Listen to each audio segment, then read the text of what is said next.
Hello friends, मेरे channel में आपका स्वागत है। मैं हूं आपकी रश्मि। और आप लोग कैसे हैं?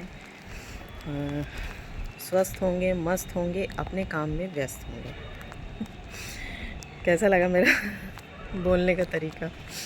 है ना भाई? स्वस्थ होंगे तो आप सारी चीज़ें अपने आप कर पाएंगे, और मस्त होंगे, खुश होंगे तो सारी चीज़ें अपने आप सब कुछ होती रहेंगी। और व्यस्त होंगे तो भाई अपने काम में सबको ही व्यस्त रहता है। मैं भी व्यस्त रहती हूँ, काफ़ी व्यस्त रहती हूँ, क्योंकि आपको मालूम है कि मैं यहाँ पे अपनी मम्मी के साथ रहती हूँ। और सारी चीज़ें मुझे अकेले मैनेज करनी पड़ती है। कभी कभी बहुत टेंशन होता है मुझे कि मैं यार कैसी लाइफ जी रही हूँ। मतलब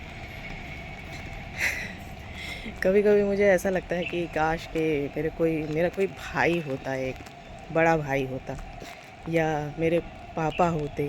भले मैं उनकी आज सेवा कर रही होती, क्योंकि पापा भी मेरी मम्मी से एज में कम से कम 10 साल बड़े थे। तो मैं भले ही उनकी सेवा कर रही होती, लेकिन क्या होता है कि घर पे माँ बाप का साया, भाई का साया होना बहुत ज़रूरी होता है। क्योंकि अ, अकेली लड़की का थोड़ा सा जीना बड़ा मुश्किल हो जाता है। आप समझ सकते हैं। मैं कभी कभी इतनी टेंशन में आ जाती है ना, मुझे कभी ऐसा लगता है कि यार मेरे साथ ऐसा क्यों हो रहा है। मैं क्यों ऐसा मेरे साथ ऐसी समस्या क्यों आ रही है। फिर मुझे यही समझ में आता है कि मेरे आगे पीछे कोई नहीं है। और हस्बैंड जैसे आपको पता ही है कि वो अभी फ़िलहाल मेरे साथ यहाँ पे नहीं रहते हैं। मैं और वो अलग अलग रह रहे हैं। तो सारी चीज़ें होती हैं, और कुछ ऐसी प्रॉब्लम है जो मैं इस पे शेयर नहीं कर सकती हूँ। नहीं कर सकती क्योंकि मैं अपनी खुद की मतलब परेशानियाँ मैं सबको नहीं बता सकती। क्यों नहीं बता सकती? क्योंकि मैं अपने घर वालों की इज्जत रखती हूँ, है ना। मैं नहीं चाहती कि मेरी प्रॉब्लम बाहर आए। मैं उसे जैसे तैसे फेस कर लूँगी। और मैं नहीं चाहती कि मेरी प्रॉब्लम बाहर आए। अब मैं अपने वीडियो पे वही रोना गाना, जैसे लोग पब्लिसिटी करने के लिए ऐसा करते हैं, लेकिन मैं नहीं कर पाऊँगी, मुझसे नहीं हो पाएगा। कल सारा दिन मैं बाहर थी, कुछ काम ऐसा आ गया था। मेरा एक कोर्ट कोर्ट में पेशी चल रही है, तो उसकी वजह से मैं काफ़ी टेंशन में हूँ। और ऐसा कुछ नहीं है कि कोई बहुत बड़ी बात भी नहीं है और बहुत छोटी बात भी नहीं है। शायद ऐसा सब कई लड़कियों के साथ होता है, तो मेरे साथ भी ऐसा हुआ। मैं अब आप शायद समझ सकते हैं, या आपने गेस कर लिया होगा। तो इसीलिए लगता है ना कि अकेले जीवन काटना, मतलब अकेले सब कुछ मैनेज करना, मैंने बहुत अच्छी तरह सीखा है।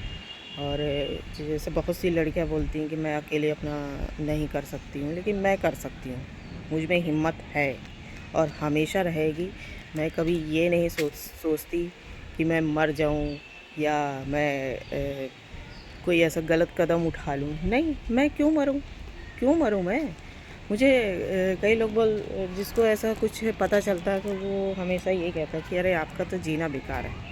अरे क्यों जीना बेकार है? भगवान ने मुझे इतनी अच्छी ज़िंदगी दी है, तो मैं उसे जीऊँ। हैं? इंसान का रूप एक ही बार मिलता है ना। उसके बाद तो हम लोग पता नहीं कौन कौन से जीव बन जाते हैं।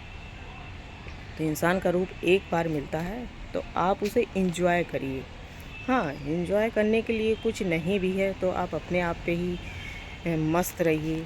किसी से दूसरे से मतलब मत रखिए, है ना। और अगर आप दूसरों से दूर रहेंगे, मतलब नहीं रखेंगे ना, तो आपकी ज़िंदगी बहुत अच्छी चलेगी। और जितना आप दूसरों के बारे में सोचेंगे कि अरे वो इंसान ऐसा कह रहा था मुझे, वो दूसरा मुझे ऐसा बोल रहा था, तो फिर आपका जीना तो समझ लीजिए मुश्किल ही हो जाएगा।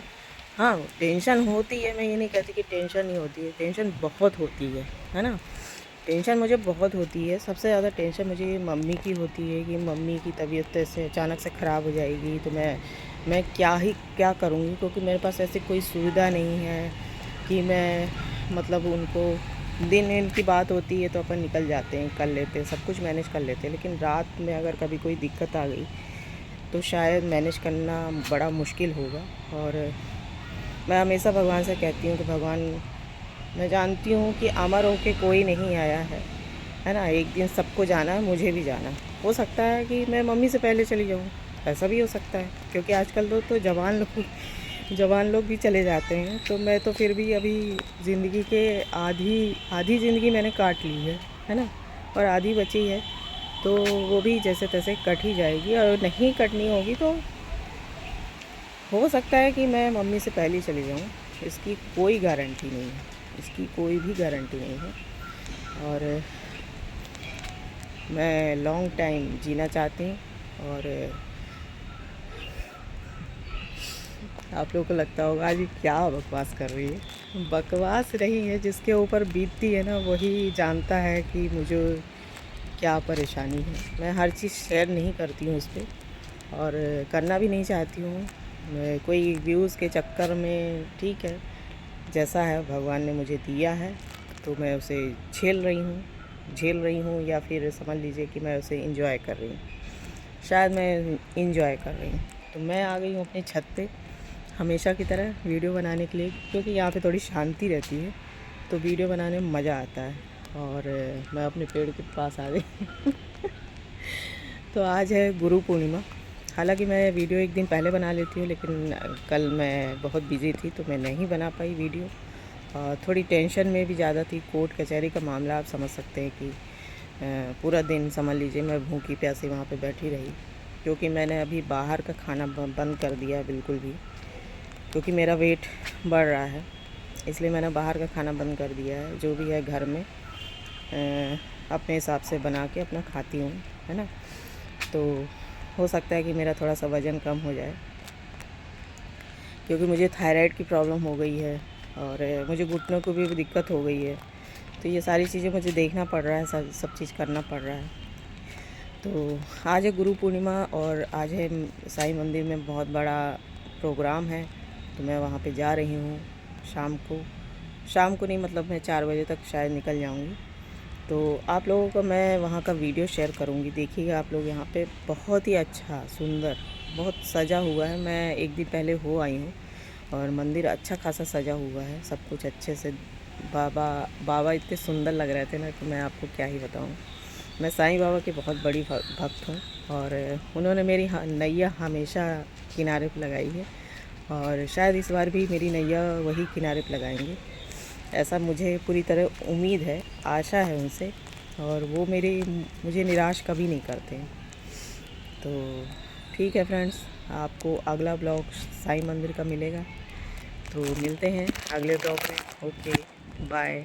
स्वस्थ रहिए, मस्त रहिए, अपने कामों में व्यस्त रहिए। ठीक है फ्रेंड्स, बाय।